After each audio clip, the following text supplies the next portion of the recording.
wabarakatuh. Selamat sore teman-temanku semua. Alhamdulillah di sore ini aku bisa kembali buat menyapa teman-teman semua di Lucia Channel.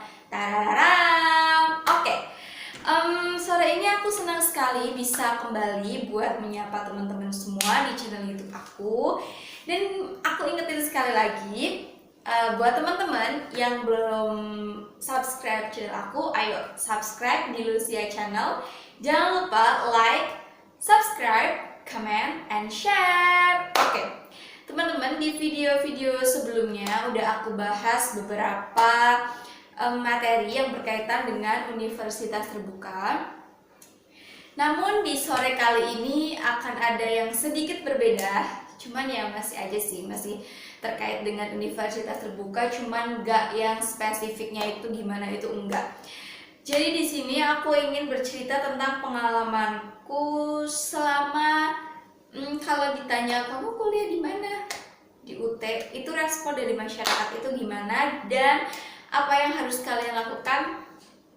Mungkin pengalaman aku ini bisa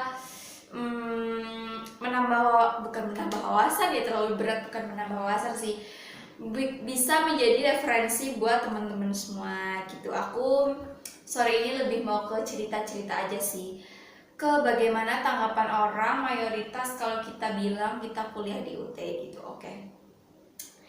Jadi teman-teman, sekali lagi di sini aku mau bercerita anggapan orang yang menurut aku tuh nggak bener terkait dengan UT, dan nggak salah juga sih. Aku juga awalnya nganggapnya gitu, tapi setelah aku masuk ke universitas terbuka, aku merasakan perbedaan atau anggapan salah yang selama ini udah aku pikirkan tentang UT, yang aku pikirkan. Jadi anggapan yang pertama, kalau orang yang kuliah di UT itu rata-rata udah tua, udah dewasa, nggak kekinian gitu rata-ratanya teman-teman. Tapi setelah aku masuk universitas terbuka, ternyata banyak kok yang muda yang seumuran aku, bahkan di bawah aku usianya itu banyak yang masuk universitas terbuka. Jadi buat teman-teman yang sering kedoktrin atau sering menjumpai kata-kata kuliah di UT itu temennya tua-tua, ya iya sih, kebanyakan nggak tua sih, kalau menurutku lebih ke dewasa dan mereka sudah bekerja. Dan menurut aku malah kita itu akan lebih banyak pelajaran. Otomatis ada orang yang biasa bilang gini, kita kalau berteman itu jangan sama yang seumuran terus, tapi sama yang lebih dewasa gitu. Jadi kita juga akan kebawa juga dengan sifat mereka atau dengan banyak pengetahuan yang mereka tahu. Tentunya kita bakal lebih nge-enhance pemikiran kita yang mungkin masih dibilang kekanak-kanakan, karena secara nggak langsung aku juga mindsetnya sudah mulai bukan terlalu mengikuti, cuman lebih mending daripada sebelumnya. Contohnya, bahwa kehidupan di masa remaja, kehidupan di masa muda, itu yang permasalahan kita kayak baru nggak keterima SNMPTN, nggak keterima SBMPTN, nggak keterima kedinasan, terus nggak lolos ini, nggak lolos itu. Menurut aku tuh ternyata itu cuman kayak, bukan cuman sih, bahasanya nggak cuman, jadi itu lebih kayak kita latihan buat menghadapi the new life yang ternyata itu lebih kompleks, lebih complicated, lebih sedih, senangnya juga lebih, jadi serba lebih menurutku. Kalau di dewasa itu senangnya lebih, sedihnya lebih, kecewanya lebih, terus complicated lebih, terus banyak hal yang membuat kita nggak enak ya lebih gitu. Jadi menurut aku dewasa itu serba lebih apapun, entah itu senang entah itu enggak gitu. Jadi di situ dengan aku yang secara tidak langsung bergaul sama teman-teman aku, maksudnya berinteraksi dengan teman-teman aku di universitas terbuka, ya memang mereka rata-rata dewasa tapi nggak tua ya, nggak, gimana sih, definisi dewasa sama tua itu berbeda. Justru setelah aku masuk UT, aku senang banget bisa mengenal sama mereka-mereka yang sudah bekerja. Jadi aku bisa banyak gambaran, oh ternyata di dunia kerja itu seperti ini. Kita bisa sharing tidak hanya masalah kuliah, tapi masalah pekerjaan pun kita sharing kayak gitu. Terus banyak pengalaman-pengalaman yang aku dapetin dari mereka, pengalaman melihat langsung maupun aku diceritain sama mereka dan aku bertanya gitu. Aku bertanya, contohnya gimana sih kehidupan after marriage gitu. Aku juga tanya, jadi bukan berarti aku kepo atau gimana, enggak. Kalau kita udah dekat sama orang, tentunya kita bakal lebih banyak berinteraksi dan bakal akan munculin apa ya, kayak TED Talk gitu. Jadi secara nggak langsung aku juga sudah banyak apa ya, mendapat masukan, pengalaman, terus saran. Cuman gak enaknya lebih ke kayak apa ya, kan ada oke, ada nggak oke nya. Ini kembali menurut aku, nggak oke nya ya menurut aku gimana ya, karena menurut aku banyak oke nya sih, karena lebih seneng berteman atau berinteraksi dengan orang dewasa, itu lebih seneng. Kayak yang dibahas pun bener-bener yang berguna gitu buat kehidupan kita, karena secara nggak langsung mau dia gimana itu mereka sudah menjalani kehidupan lebih lama daripada kita, otomatis secara pengalaman itu pasti lebih banyak daripada kita. Jadi aku orangnya nggak setuju kalau kita nggak menghargai orang yang lebih dewasa karena kita lebih pintar, kita lebih jabatannya lebih tinggi. No, aku tidak mendukung orang yang seperti itu. Jadi aku mendukung orang yang menghargai orang yang lebih dewasa, karena bagaimanapun mereka sudah hidup lebih dulu daripada kita gitu. Kembali lagi di universitas terbuka. Jadi kalau ada anggapan yang mengatakan bahwa kuliah di UT itu nggak enak karena temennya itu tua-tua, no. Justru teman-teman yang dewasa itu akan membawa kalian ke pemikiran yang lebih dewasa, nggak ke kanak-kanakan. Lebih bisa keep calm dalam menghadapi hidup gitu. Jadi banyak mendapatkan entah itu validasi yang kalian butuhkan, entah itu kritikan, saran, masukan gitu teman-teman. Jadi aku rasa nggak terlalu apa ya, nggak terlalu yang gimana banget gitu, enggak. I'm enjoy, aku happy. Ya awal-awal ya sama aja sih, karena terlalu kedoktrin banyak anggapan yang di UT inilah, di UT itulah. Tapi setelah aku menjalaninya, setelah aku masuk, karena menurut aku ya teman-teman, kembali lagi setelah aku menjalani selama 6 semester ini, yang membuat berat itu bukan kayak apa ya, yang membuat berat di UT itu bukan malah ke aktivitas di UT-nya sendiri sih, tapi lebih ke kita yang nggak pinter membagi waktu, dan itu yang membuat kita kesusahan, keteteran. Tapi kalau kita pintar-pintar membagi waktu, manajemen waktu kerja, kuliah, belajar, terus main, itu menurut aku kita gampang sih. Maksudnya nggak yang terlalu gimana banget seperti yang diceritakan orang-orang di luar sebelum aku masuk UT gitu teman-teman. Terus anggapan yang kedua, kalau di UT itu kuliah apaan gitu, kayak dianggap sebelah mata gitu, pokoknya kayak nggak dianggap lah gitu. Itu jangan teman-teman. Sekali lagi, aku yang udah menjalani, bukan aku sok menggurui atau gimana. Itu teman-teman jangan pernah berpikiran gengsi kuliah di UT karena banyak anggapan, no.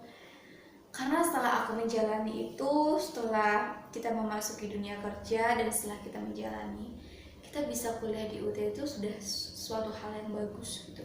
Kita sudah bisa meluangkan waktu kita di tengah kesibukan kita bekerja gitu, tuh it's fine, itu not bad. Dan menurut aku, orang yang multitasking awalnya, menurut aku multitasking itu adalah mitos. Tapi after aku menjalani ini semua, ternyata multitasking bukan mitos. Jadi pinter-pinter kita aja buat membagi waktunya gitu teman-teman. Selanjutnya kayak lebih ke direndahkan, bukan gimana, itu cuman perasaan internal aku aja ya, cuman ini benar-benar perasaan aku aja, dan sekarang aku udah bodo amat dengan itu semua. Aku di sini cuman mau nge-encourage teman-teman buat kalian yang mau kuliah, yang mengalami keterbatasan biaya, waktu, kesempatan atau apapun. Kalau kalian mau kuliah di UT itu nggak apa-apa banget. nggak seburuk yang orang-orang nilai di luar, nggak seperti yang orang-orang bilang di luar tentang buruk-buruknya gitu. Ternyata setelah kita masuk, banyak manfaat yang kita dapat. Kita bisa kerja, menjalani aktivitas kerja seperti biasa, kita bisa sambil kuliah, nanti juga bisa lulus jadi S1, setelah S1 sama kayak yang lain. Karena setelah kita memasuki dunia kerja, nggak bakal kok ditanya kamu dari mana gitu. Ya memang SNMPTN, SBMPTN, keterima di perguruan kedinasan itu sangat membanggakan dan sangat berprestasi, sangat membuat orang tua bahagia. Tapi sekali lagi, tidak semua anak, tidak semua orang itu bisa mencapai ke titik itu. Jadi analoginya untuk mencapai angka 100 itu nggak harus 50 tambah 50, bisa juga 30 tambah 70, 80 tambah 20, 60 tambah 40, nggak mesti harus 50 plus 50 jadi 100 gitu. Intinya jalan semua orang untuk menuju angka 100. Di sini angka 100 itu berarti kebahagiaan mereka, kejayaan mereka, kesuksesan mereka itu nggak melulu hanya dengan satu jalan itu atau beberapa jalan yang mereka anggap itu is the best way for us, itu nggak melulu teman-teman. Jadi aku sangat appreciate buat teman-teman yang bisa keterima SNMPTN, SBMPTN, perguruan kedinasan. Aku sangat appreciate karena mereka, jangan dibilang mereka itu nggak ada effort karena kita merasa kita yang bekerja, kita lebih effort, no. Jadi kembali lagi, mereka bisa merasakan kebahagiaan, merasakan bisa masuk univ terbaik itu ya karena mereka sudah bekerja keras pada masa SMA mereka. Dan di sini aku tidak mengesampingkan orang-orang yang nggak masuk SNMPTN, SBM atau perguruan tinggi kedinasan itu tidak bekerja keras, no.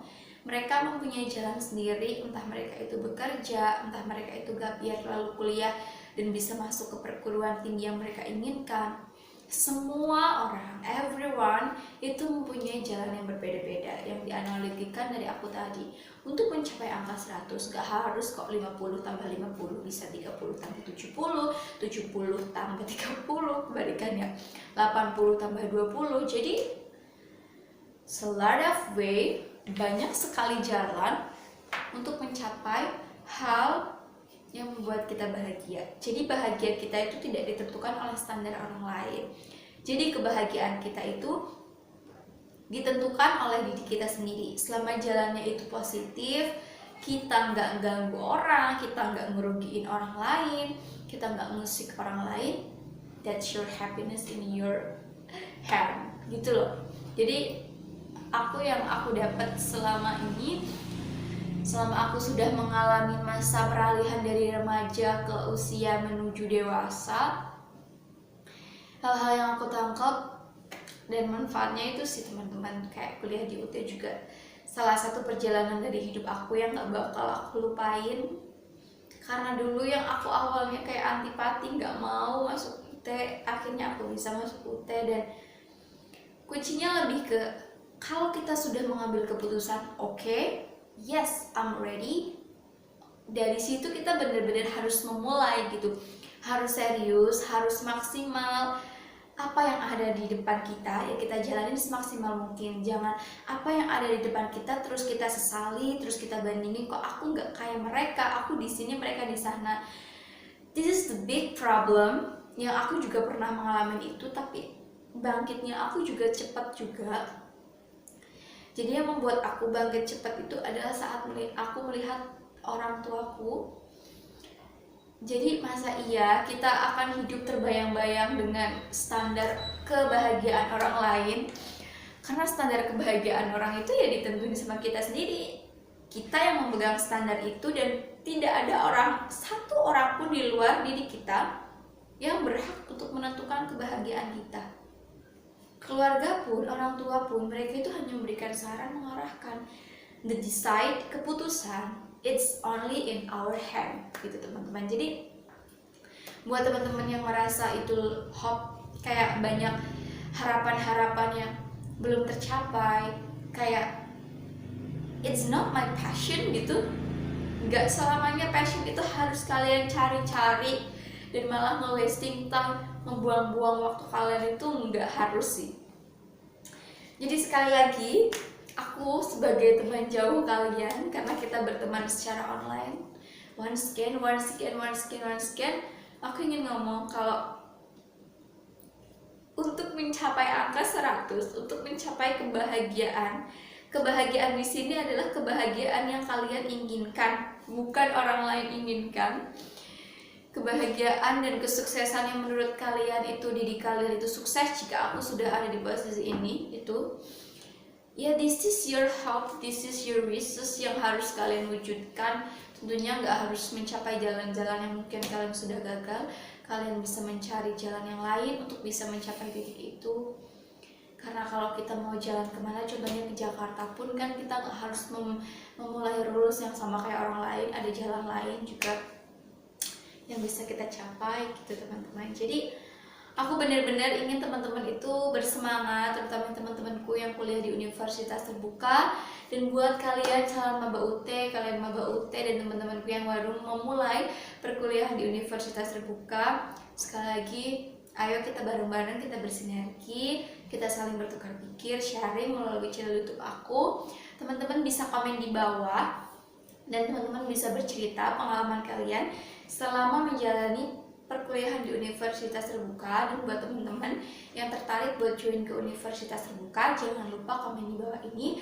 Dan teman-teman juga bisa DM aku di Instagram di @rlucia_20, di @rlucia_20. Jadi gitu, aku siap banget buat dengerin cerita kalian dan buat sharing, entah itu kalian ada pertanyaan atau masukan. I really like to hear that gitu. Jadi I'm so happy if your guys give me saran, kritik, terus teman-teman juga mau bercerita seputar perkuliahan kalian di universitas terbuka dan hal-hal yang sedang kalian lakukan, dan bisa kalian tanyakan ke aku tentunya. Sekali lagi, aku benar-benar ingin menjadi teman yang berguna buat kalian, yang buat sharing kita bareng-bareng. Jadi di sini nggak ada yang menggurui atau gimana. Di sini aku benar-benar ingin menceritakan pengalamanku selama kuliah di universitas terbuka. Dan aku buat channel ini karena dulu aku merasa sendiri, nggak ada teman untuk bertukar pikir bagaimana menjalani perkuliahan di universitas terbuka gitu teman-teman. Jadi I'm so happy if you are give me some questions, terus masukan, and I hope you guys have a lot of spirit untuk bisa menjalani kehidupan ini yang lebih baik lagi. Karena apa? Jika kita selalu memberikan energi positif ke diri kita, tentunya kehidupan pun akan berjalan dengan positif. Walaupun ada halangan, rintangan, kalian bakal bisa melalui itu. Oke, jadi ini kesana kemari. Intinya pada dasarnya adalah I'm so happy jika kalian bisa menganggap aku kayak menjadi teman sharing. Dan kalian juga bisa tanya aku dengan cara komen di bawah ini atau DM di Instagram. Oke teman-teman, jadi konten di sore ini cukup sekian. Aku mohon maaf jika konten ini kurang membahas secara detail atau mengangkat tema yang secara detail, karena kemarin-kemarin konten-konten sebelumnya aku sudah mengangkat tema-tema yang khusus tentang universitas terbuka. Jadi di sini aku benar-benar ingin mendengar masukan dan saran kalian, serta aku ingin mendengar cerita-cerita kalian selama menjalani perkuliahan di universitas terbuka, dan aku pun ingin sharing gitu teman-teman. Oke, buat teman-teman terima kasih yang sudah stay tune dari tadi buat bareng sama Lucy di Lucia Channel. Dan buat teman-teman yang belum subscribe, ayo subscribe sekarang. Buat like, subscribe, komen, dan share. Sekian dari aku ya. Buat kalian yang mau request materi bisa komen di bawah atau bisa DM di @rlucia_20. Sekian dari aku, mohon maaf apabila banyak kesalahan. Wassalamualaikum warahmatullahi wabarakatuh. Selamat sore, bye bye.